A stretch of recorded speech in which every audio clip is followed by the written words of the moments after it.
नमस्कार।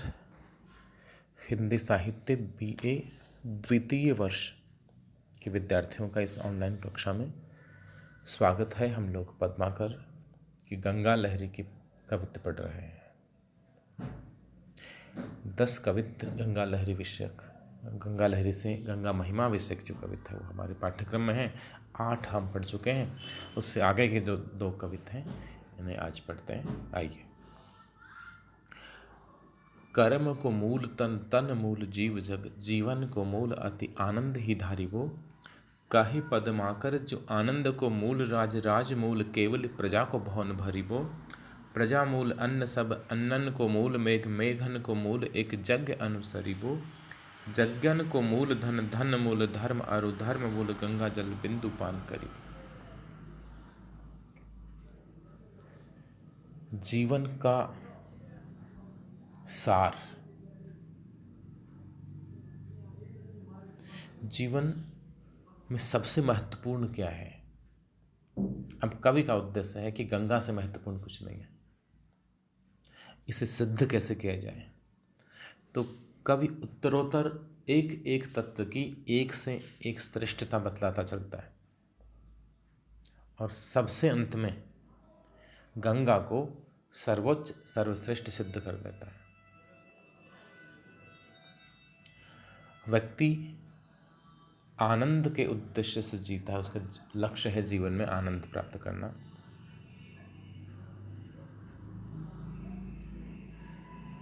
तो व्यक्ति क्या पाएगा? इसके मूल में है कर्म है। व्यक्ति को आनंद मिलेगा कि विषाद मिलेगा, सुख मिलेगा कि दुख मिलेगा, ये उसकी कर्मों पर निर्भर है। कर्म प्रधान विश्व करी राखा, जो जस करई सो तस फल चाखा। जो से जैसा कर्म करेगा वैसा ही उसे फल सुख या दुख के रूप में प्राप्त होगा। इस प्रकार संसार में सबसे अधिक महत्वपूर्ण कर्म हुआ। अब आइएगा पद्माकर क्या कहते हैं। कर्म को मूल तन, कर्मों का मूल तन है। तन यानी शरीर। यदि शरीर ही नहीं होगा तो कर्म करेंगे कहाँ से? जब शरीर नहीं था, जन्म नहीं हुआ था, तब हम कर्म कैसे कर पाएंगे? नहीं कर पाएंगे। जब शरीर ना रहेगा, मृत्यु हो जाएगी, तब भी कर्म कैसे कर पाएंगे? जब तक जीवन है, शरीर है, तभी तक हम कर्म करने में सक्षम हैं। तब तक हम अच्छे या बुरे कैसे भी कर्म कर सकते हैं। इसलिए कर्म चाहे महत्वपूर्ण होगा, कर्मण्येवाधिकारस्ते जैसी बात गीता कहती होगी, किंतु कर्म को मूल तन, लेकिन कर्मों का मूल तन है। तन नहीं होगा तो हम कर्म करने में सक्षम नहीं होंगे।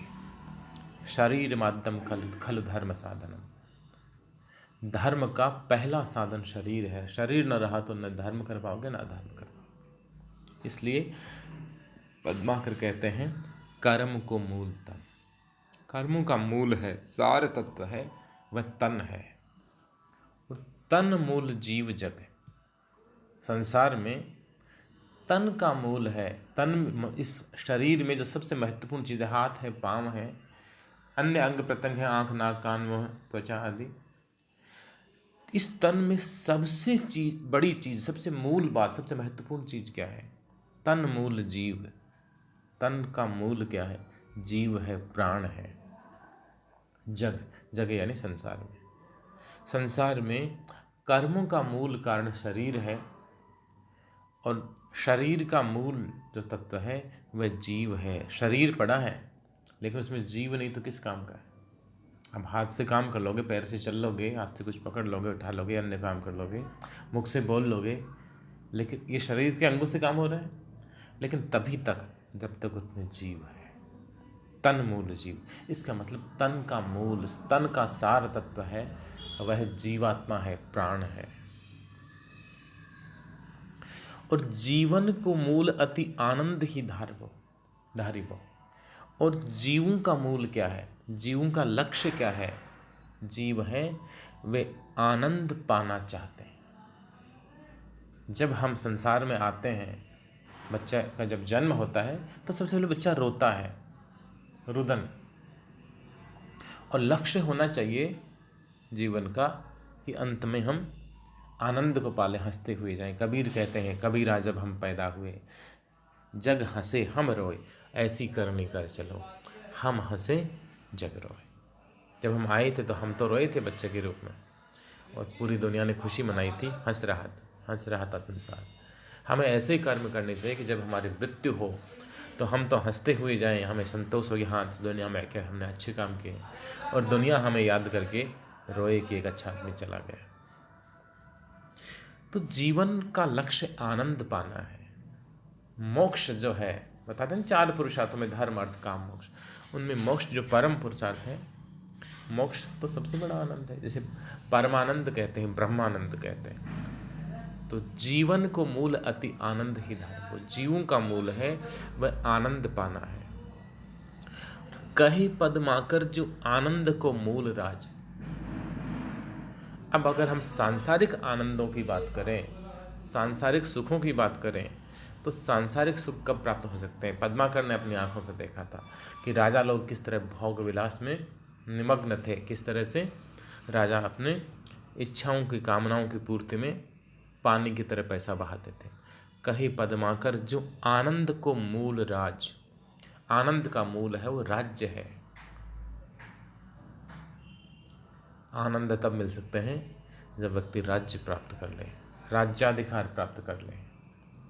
लेकिन पद्माकर जहाँ राज्य की बात, विलास की बात, अधिकार की बात कर रहे हैं, वहाँ भी कर्तव्य को नहीं भूलते हैं। अगली पंक्ति में कहते हैं कि राजमूल केवल प्रजा को भोन भरी भो। आनंद का मूल राज हो सकता है, लेकिन राजमूल, राज्य का मूल कर्तव्य क्या है, राजा का मूल काम क्या है? केवल प्रजा को भोन भरी भो। भोन यानी घर, प्रजा का घर भरना, प्रजा को सुखी करना, ये राजा का सबसे बड़ा कर्तव्य है, मूल कर्तव्य है। राजमूल केवल प्रजा को भोन भरी भो। वही राजा यशस्वी होगा, उसी राजा का राज्य सार्थक है, राज करना सार्थक है, जिसकी प्रजा सुखी हो। जासु राज प्रिय प्रजा दुखारी, सो नृप अवश्य नरक अधिकारी। जिस राजा के राज्य में प्रजा दुखी हो, जनता दुखी हो, वह राजा नरकगामी होगा, नरक का अधिकारी है। तो राजमूल केवल प्रजा को भोन भरी भो। प्रजा मूल अन्न सब। प्रजा की मूल आवश्यकता क्या है? प्रजा की महत्वपूर्ण आवश्यकता क्या है? प्रजा मूल अन्न सब। प्रजा की पहली आवश्यकता है अन्न, पहली जरूरत है रोटी। आप कपड़े कम है तो काम चल जाएगा, लेकिन पेट तो भरा हुआ होना चाहिए। घर टूटा फूटा है तो भी चलेगा, घर तो बाद की आवश्यकता है। पहली आवश्यकता है अन्न, रोटी। प्रजा मूल अन्न सब। प्रजा की सारी आवश्यकताओं में से सबसे प्रधान जरूरत है, पहली जरूरत है, वो अन्न है, रोटी है। और अन्नन को मूल मेघ। पद्माकर कहते हैं कि अन्न उपजेगा कब? जब बारिश होगी, बरसात होगी। तो अन्नों का मूल मेघ है। पर्यावरण संरक्षण होना चाहिए, बरसात पर्याप्त होनी चाहिए। अब तात्कालीन जो मान्यता थी, कितनी सच्चाई नहीं पता, किंतु मेघन को मूल एक यज्ञ अनुसरिबो। पद्माकर कहते हैं कि मेघ तब बरसेंगे जब यज्ञ अनुसरिबो, जब यज्ञ का अनुसरण किया जाएगा, जब यज्ञ अनुष्ठान होगा। अब किस तरह का यज्ञ? यज्ञ का मतलब, यज्ञ शब्द में योग की ध्वनि भी है। योग मतलब संतुलन, समत्तम योगम उच्यते। जो संतुलन है, बैलेंस है, वह योग है।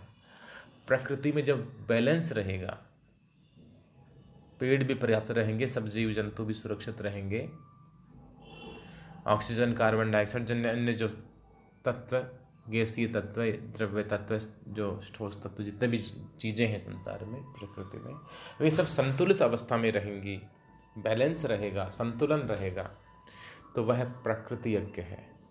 और तब पर्याप्त और आवश्यकता के अनुरूप वर्षा होगी। मेघन को मूल एक यज्ञ अनुसरित, एक जो यज्ञ अनुष्ठान किया जाता है, धार्मिक अनुष्ठान, वह तो यज्ञ है ही है। प्रकृति स्वयं में बड़ा यज्ञ है। सूर्य जिसका अग्नि तत्व है, अग्नि है, और अन्य जो वनस्पतियाँ हैं, ये सब संविधा आती है। तो मेघन को मूल एक यज्ञ का अनुसरण करना, अनुष्ठान करना, ये मेघों का मूल है। तब मेघ वर्षा करेंगे। और यज्ञ कब हो पाएगा? यज्ञन को मूल धन। यज्ञ का मूल है वो धन है। धन होगा पर्याप्त मात्रा में तो व्यक्ति यज्ञ कर पाएगा, इस प्रकृति को नुकसान नहीं पहुंचाएगा। पहले से उसके पास पर्याप्त संसाधन है तो यज्ञन को मूल धन, यज्ञों का मूल धन है। और धन मूल धर्म। अब धन होना चाहिए, लेकिन धन तो आप किसी को लूट कर भी पा सकते हैं, किसी की हत्या करके भी पा सकते हैं, चोरी करके भी धन प्राप्त किया जा सकता है, लेकिन नहीं, धन है जिसके लिए हमें अर्थ शब्द का प्रयोग किया गया है। धर्म, अर्थ, काम, मोक्ष। ये जो अर्थ है ये धर्म संगत होना चाहिए। धन मूल धर्म, धन का मूल धर्म है। धन है वो धर्म पूर्वक आना चाहिए। अधार्मिक तरीके से पाप की कमाई नहीं होनी चाहिए। धन मूल धर्म अरु यानी और। धर्म मूल गंगा जल बिंदु पान करे वो। अब पद्माकर अपने मूल लक्ष्य पे आते हैं कि धर्म का मूल है वह गंगा जल बिंदु पान करना। गंगा जल पी लेना ही सब प्रकार के पापों से मुक्त कर देता है। इसलिए गंगा जल की बूंदें मुख में चली जाएं, यही सबसे बड़ा धर्म है। देखिए, धार्मिक दृष्टि से आज के आधुनिक युग में इस कविता का कोई बहुत ज़्यादा मूल्य नहीं हो सकता, लेकिन एक नदी के प्रति इस तरह का पावित्र भाव, पवित्रता की भावना है। ये यदि आज रहे, नदी मात्र के प्रति रहे, वृक्ष मात्र के प्रति रहे, तो इसको हम इहलौकिक रूप में ग्रहण करके और पर्यावरण संरक्षण का, प्रकृति संरक्षण का पाठ पढ़ सकते हैं। धर्म मूल गंगा जल बिंदु पान। सब चीज़ सबसे महत्वपूर्ण गंगा है जो धरती पर प्रवाहित होती है। किसी काल्पनिक साधना की आवश्यकता नहीं है, बल्कि यदि हम गंगा को बचा सके, गंगा को हम पवित्र रख सके, अपनी नदियों को सुरक्षित रख सके, अपने जो जल संसाधनों को बचा सके, प्रकृति पर्यावरण को बचा सके, तो यही सबसे बड़ा धर्म है।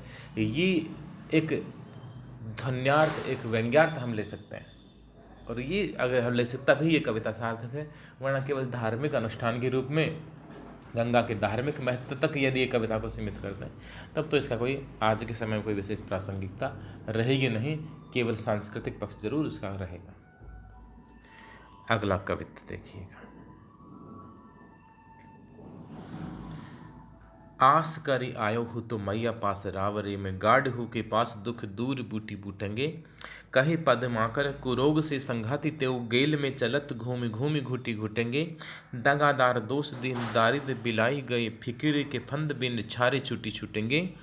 जो लो आऊँ आऊँ तेरे तीर पर गंगा, तो लो बीच ही में मेरे पाप पुंज लूटी लूटेंगे। आप जानते हैं कि मैंने पद्माकर को जब पढ़ाना शुरू किया तो मैंने एक प्रसंग बताया था कि जब पद्माकर जयपुर में राज्याश्रित कवि के रूप में निवास कर रहे थे, तब उन्हें श्वेत कुष्ठ रोग हो गया था। और कुष्ठ रोग के विषय में उस समय हमारे समाज में एक धारणा दृढ़ मूल हो गई थी। एक धारणा प्रचलित थी कि ये तो बहुत बड़ी बीमारी है, लाइलाज थी उस जमाने में, कुष्ठ का कोई इलाज नहीं था। तो लोग ये कहते थे कि ये तो किसी पाप का परिणाम है, पाप कर्मों का परिणाम है। तो उस व्यक्ति को पापी मानते थे, कोई किसी के पास नहीं जाता था। ये मध्यकालीन समझ का दायरा था, सीमा थी कि चिकित्सा नहीं था, संक्रामक रोग दूसरे को लग जाएगा, लोग पास नहीं जाते थे, घृणा की दृष्टि से देखते थे।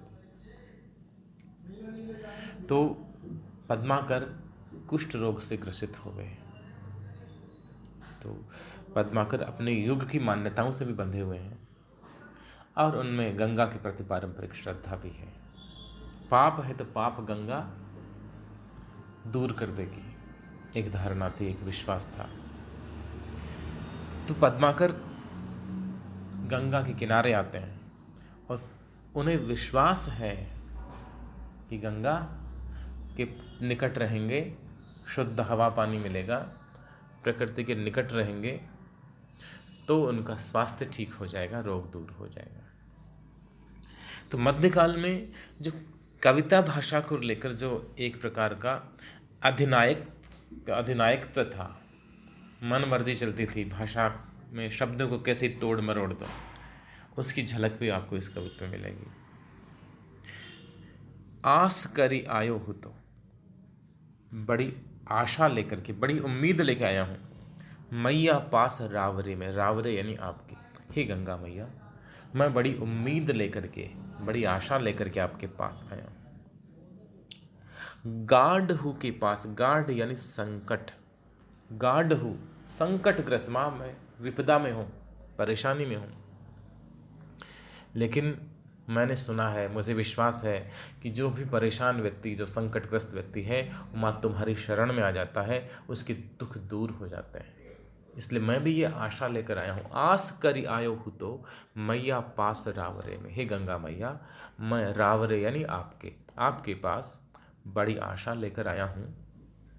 और मुझे ये विश्वास है कि गाढ़ हूँ के पास, पास शब्द बना है पाश से, पाश यानी बंधन, ये जो संकट के बंधन हैं, विपदा के जो पाश हैं, बंधन है, फंदे हैं, कैसे पाश, पास दुख, ये दुख रूपी पाश है, वह दूर दूर बूटी बूटेंगे, नष्ट हो जाएंगे, खत्म हो जाएंगे, टुकड़े टुकड़े हो जाएंगे। मुझे पता है कि ये जो दुख रूपी पाश हैं, ये जो दुख रूपी फंदे हैं, वो तुम्हारी शरण में आने से बूटी बूटेंगे, नष्ट हो जाएंगे, खुल जाएंगे, समाप्त हो जाएंगे। अभी बूटी बूटेंगे, यह लोक भाषा का रूप है। और जैसे खाना वाना, पानी वानी, चाय वाय, दाल वाल, बैठना बैठना, ये जो लोक भाषा का रंग है कि शब्द के अनुकरण पे दूसरा शब्द बना लेते हैं और फिर शब्द में अर्थ की एक अलग छटा भर देते हैं। ये बूटी बूटेंगे, घुटी घुटेंगे, छुटी छुटेंगे, इनमें यही रूप है।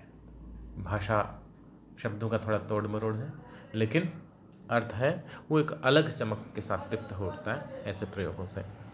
तो गाढ़ हूँ के पास दुख के पाश हैं, संकटग्रस्त व्यक्ति के जो दुख रूपी पाश हैं, दुख रूपी फंदे हैं, वे दूर हो जाएंगे, बूटी बूटेंगे, टूट कर अलग हो जाएंगे, ऐसा मुझे विश्वास है। कहीं पद्माकर कुरोग से संघाती तेव, पद्माकर कह रहे हैं कि माँ मैं चल पड़ा हूँ दूर रेगिस्तान से, राजपुताने से, तुम्हारे तट पे आ रहा हूँ, लेकिन अकेला नहीं आ रहा, कुछ संघाती मेरे साथ हैं। संघाती यानी साथी। अब संघाती कौन साथ है? कुछ रोग हो जाता था, कोई पास नहीं बैठता था, पास आता नहीं था, संपर्क नहीं रखता था, दवा दारू तो अलग की बात है।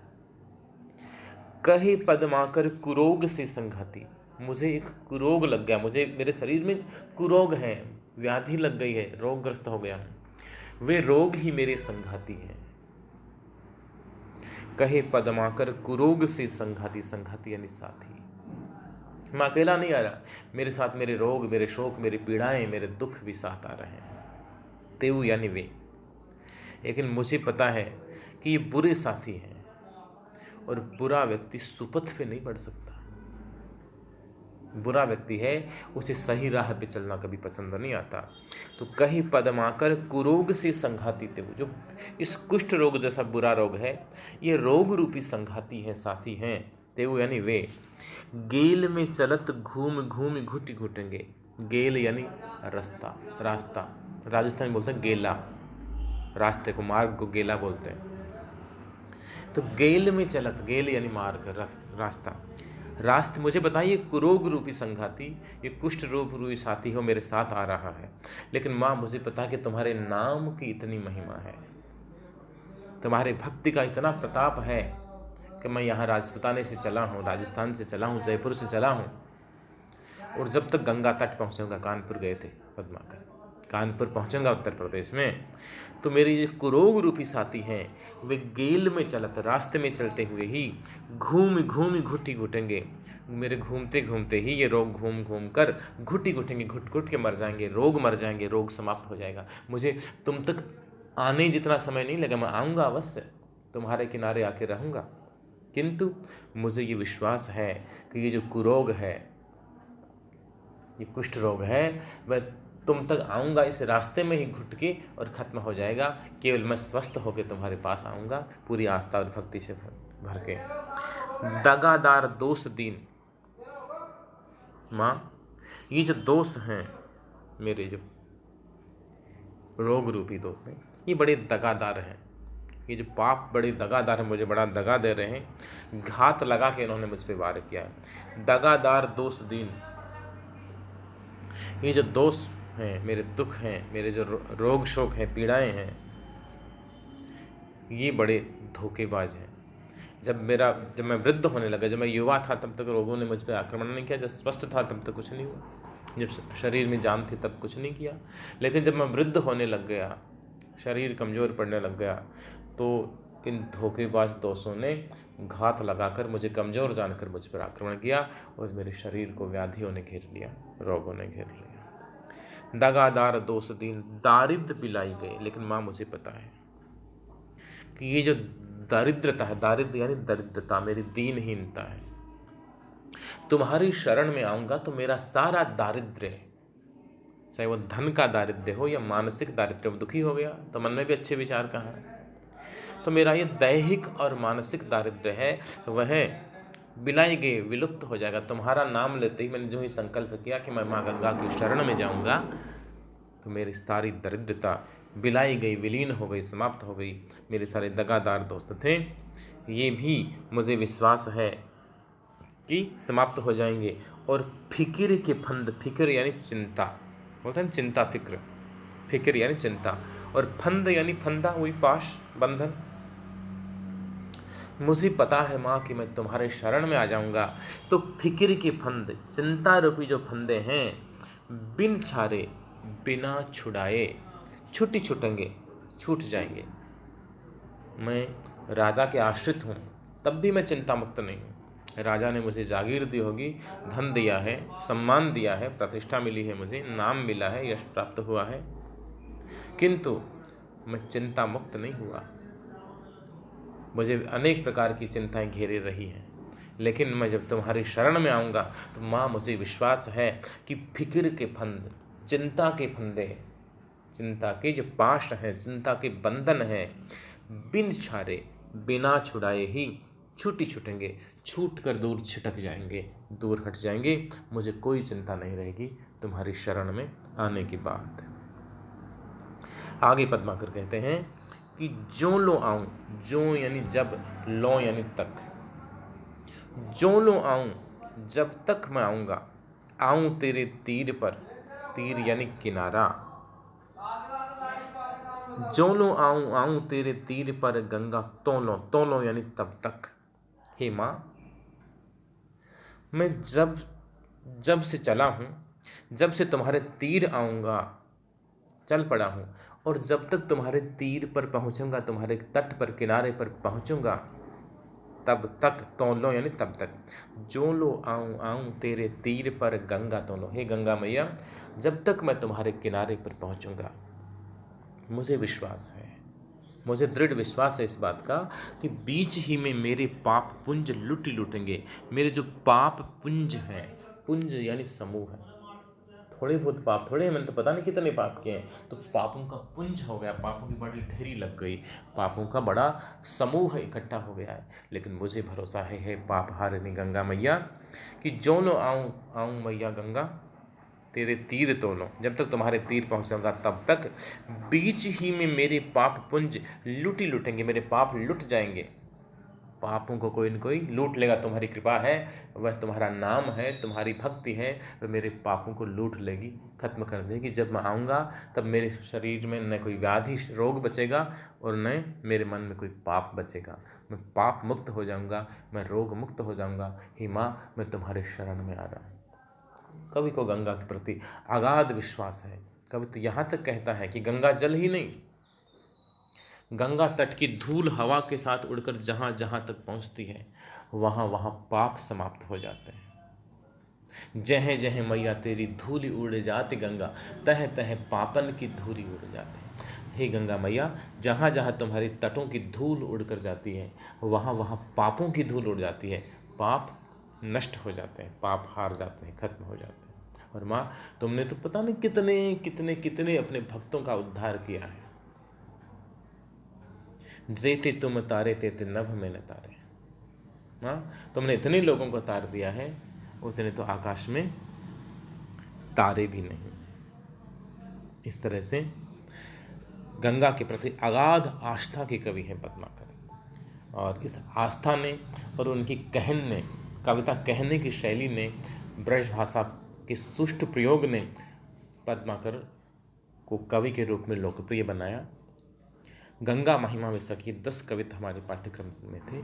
3 कविता हैं वो उनके ऋतु वर्णन विषय हैं, जो हम अगली ऑनलाइन क्लास में पढ़ेंगे। तब तक के लिए नमस्कार।